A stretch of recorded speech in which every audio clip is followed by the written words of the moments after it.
നമസ്കാരം, ഞാൻ മൃണാൾ. ഇത് കൊളംബിയയുടെ തലസ്ഥാനം ബോഗട്ടയാണ്. കൊളംബിയയിൽ ഒരുപാട് പ്രശ്നങ്ങൾ ഉണ്ടായിരുന്നു. പിള്ളേരോട് ചോദിച്ചാൽ അവർ പറഞ്ഞു തരും. പബ്ലോ എസ്കോബാർ എന്നുള്ള പേര് അദ്ദേഹം നടത്തിയിട്ടുള്ള ഒരുപാട് വില്ലനസ് ആക്ടിവിറ്റീസ്. പക്ഷേ അതിൽ നിന്നൊക്കെ കൊളംബിയ പുറത്തു കടന്നു. ഇപ്പോൾ സൗത്ത് അമേരിക്കൻ ഭൂഖണ്ഡത്തിലെ ഏറ്റവും പ്രോമിസിംഗ് ആയിട്ടുള്ള എക്കോണമീസിലൊന്നാണ്. USA സൗത്തിലുള്ള രാജ്യങ്ങൾ ഭൂരിഭാഗവും സ്പാനിഷ് കോളനികളായിരുന്നല്ലോ. അതിൽപ്പെട്ട ഒന്നായിരുന്നു കൊളംബിയയും. 200 കൊല്ലത്തിന് മുമ്പ് സ്വാതന്ത്ര്യം കിട്ടിയതാണ്. പക്ഷേ ഭാഷ സ്പാനിഷാണ്. സൗത്ത് അമേരിക്ക ആയതുകൊണ്ട് തന്നെ ധാരാളം ബയോഡൈവേഴ്സിറ്റി ഉള്ള രാജ്യമാണ് കൊളംബിയ. അതുകൊണ്ട് തന്നെ റൈസ് ഉണ്ട്, കോൺ ഉണ്ട്, ബീൻസ് ഉണ്ട്, പലതരം മീറ്റ് ഉണ്ട്, ഒരുപാട് ഫുഡ് വെറൈറ്റീസ് ഉണ്ട്. നല്ല ചൂടും വലുപ്പവും നോക്കി ഓരോ ഭക്ഷണം എന്താന്ന് കണ്ടുപിടിച്ചിരുന്നൊരു കാലം ഉണ്ടായിരുന്നല്ലോ നമുക്ക്.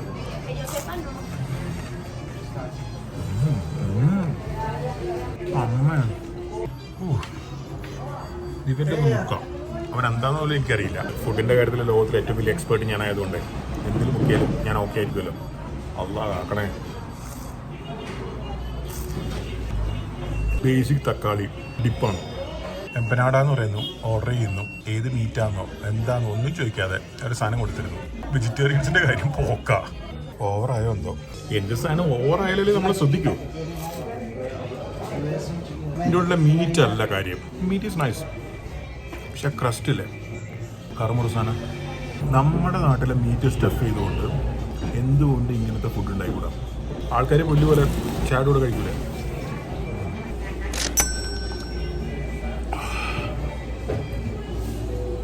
ഇത് ആൽക്കഹോളിക് ഡ്രിങ്ക് ഒന്നും അല്ലല്ലോ അല്ലേ? ആയിരിക്കൂല.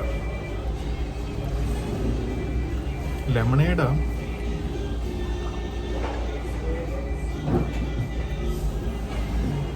എവിടെയോ എന്തോ ഒരു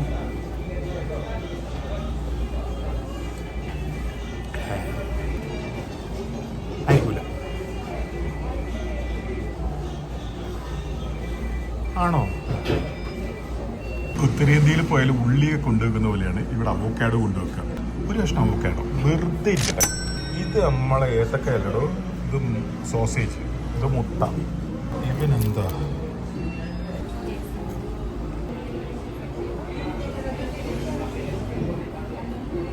ഡ്രൈഡ് ആയിട്ടുള്ള മീറ്റ് എന്ന് പറഞ്ഞാൽ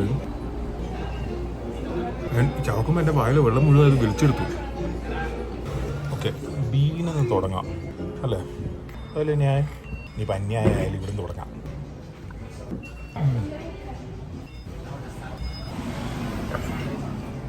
സോസ് ഉണ്ടല്ലോ. ഒരു സാധനം വെയിറ്ററിന്ന് വിചാരിക്കാൻ പറ്റൂല. ഇതിപ്പോൾ ചുമ്മാ ഒരു ബീനല്ലേ, പക്ഷെ ഇതിൻ്റെ സോസിൽ നല്ല മീറ്റിൻ്റെ ടേസ്റ്റ് ഉണ്ട്. ഇനി നമ്മുടെ ഏത്തക്കായ അഥവാ നേന്ത്രപ്പഴം. എൻ്റെ അമ്മയുടെ ഭാഷ പറഞ്ഞാൽ കരിമ്പഴുക്കപ്പഴം. പച്ചയല്ല പഴുത്തതുമല്ല, അതിൻ്റെ ഇടയിൽ. ഈ പഴമാണ് അമ്മ പഴം പുളിശ്ശേരി ഉണ്ടാക്കാൻ എടുക്കുക. ഓ, പഴം പുളിശ്ശേരി എന്ത് ടേസ്റ്റാണ്!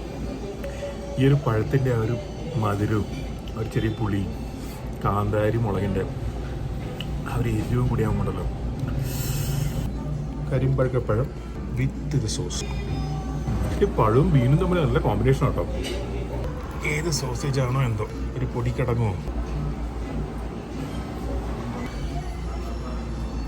ഭയങ്കര സ്മോക്കി സോസേജാണ്. സംഗതി പോർക്കാം.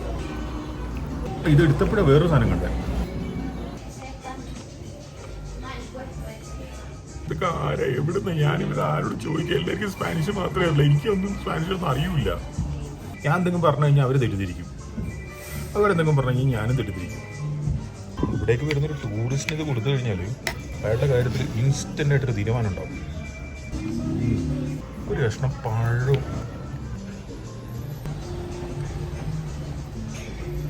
തൂവൽ സ്പർശത്തിൽ ഇന്നസെന്റ് ചോദിച്ചൊരു ചോദ്യം മാത്രമേ എനിക്ക് ചോദിക്കാനുള്ളൂ. ആരൊക്കെയാണ് നിങ്ങൾ? ഡ്രൈ എന്നൊക്കെ പറഞ്ഞു കഴിഞ്ഞാൽ ഇത്രയും ടേസ്റ്റുള്ള ഭക്ഷണം പക്ഷെ ഒരു പിടിയും കിട്ടുന്നില്ല.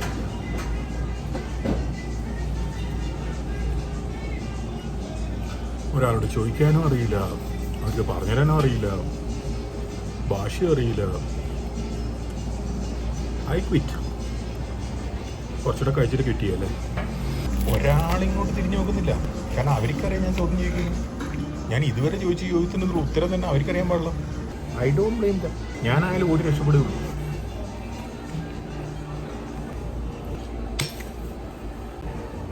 എന്തൊക്കെ ഫ്ലേവേഴ്സ് എവിടെ നിന്നൊക്കെയാണ് വരുന്നത്, ഒരു പിടിയും കിട്ടില്ല. ആയുധം വെച്ച് കീഴടങ്ങാൻ പറ്റും, അതല്ലാതെ വേറെ ഒന്നും ഞാൻ വഴി കാണുന്നില്ല. അല്ലേ പിന്നെ ഈ ഡിഷ് എന്താണെന്ന് ഗൂഗിൾ ചെയ്ത് ഡീറ്റെയിൽ ആയിട്ട് പഠിച്ചിട്ട് നിങ്ങളോട് പറഞ്ഞു തരേണ്ടി വരും.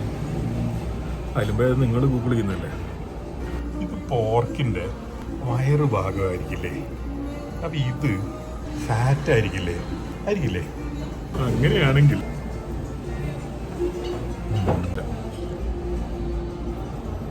നമ്മളെ പോർക്കിൻ്റെ ഗുളുഗുളു ഫാറ്റില്ലേ, അതിനെ ഡീപ് ഫ്രൈ ചെയ്തത് ഈ അറ്റത്ത് ഇത് ഈ കാണുന്നത്.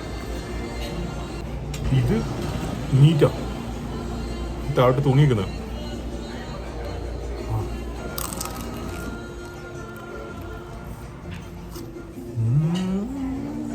ഭീകര ഡ്രൈ, അത്രയേ ഉള്ളൂ ഇതിന് പ്രശ്നം.